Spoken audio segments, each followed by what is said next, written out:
So I'm going to give a quick high-level explanation on how the change process that's in this environment works. So I'm going to log in as Dave Miller since he's an analyst. And upon me signing in, over on the left-hand side, I'll have the option for the different workspaces, one of them being the change management workspace. If I click on that, it will bring up all the changes as I enter them, both by type as well as by status. And then down here, I can see them again by the different statuses that my change management process has in place. So in terms of creating a new change, if I want to see how that works a little bit, I can just go up here, click on create change, and then begin to fill out the information for my particular change. So I'll choose the change owner just as my person right here, Dave. Down under summary, I can put some description right around what we're going to do. So I'm going to say that we're going to upgrade Java runtime environment across all our desktops and laptops. Right?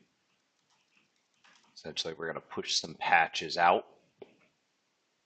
and we'll go ahead and start to choose the categories. Now, as I choose specific categories, for example, if I say that this is a minor change, nothing happens to my form. Everything stays the same. Now, if I say this is a major change, immediately what I've done is I popped up a window up here that's indicated by the star as being mandatory that we need to specify the business impact, right? So just keep in mind that as I change certain values on the window, I can make certain things appear, disappear, and also become required or mandatory as data that has to be entered. So I could choose a risk assessment down here and then choose what type of change, type it is, where this should appear on the change calendar, right? Is this on the emergency change calendar? Is this going to be on the standard or the recurring? And then down here, I'm going to choose the configuration item type. In this case, I could choose a service. And I can come down here and then say, look, this is, regarded to the corporate desktop service, corporate laptop.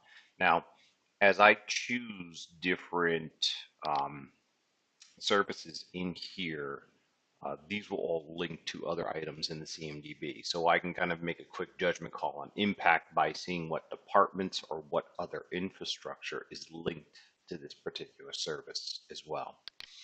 For right now, I'm going to choose a change start date. Just choose August 31st. Change end date. We'll say September 1st. We'll pick a time down here if needed.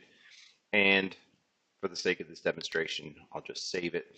And what will happen is this change will basically be populated but not submitted, right? We'll give them a chance in this particular process instance to, upon filling out all the information, come in here and maybe get some more information later on after they speak to some people around what's going to happen for this required change. And once they're ready, they'll then have the option to submit it. And then once it's submitted, now it will move to change manager assessment.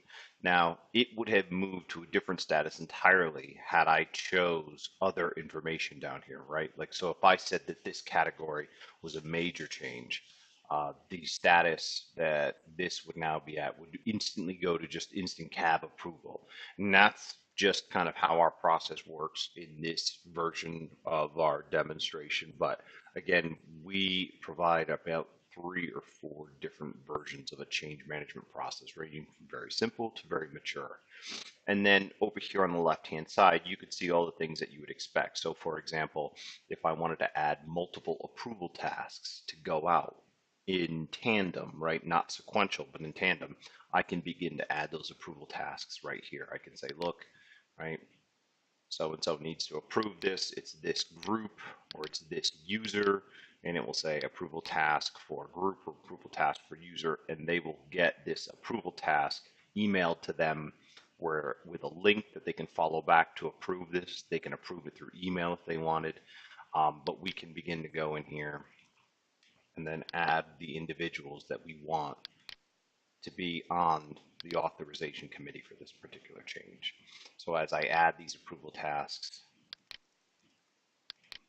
They will go out to the people that I select, and then these individual approval tasks will have options to approve or reject on each one of them.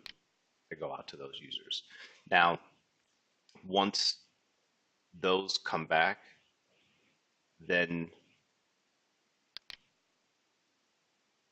we can submit this for approval, where this will stay until those change authorizations that we've created down at the bottom are all complete. So once those change authorizations are complete, this change will then have more actions that are available here to move this to an implementation phase, but not until those two approval tasks that we sent out are completed. So this was just kind of a quick summary of the change process. This change can also be linked to other incidents or problems if needed.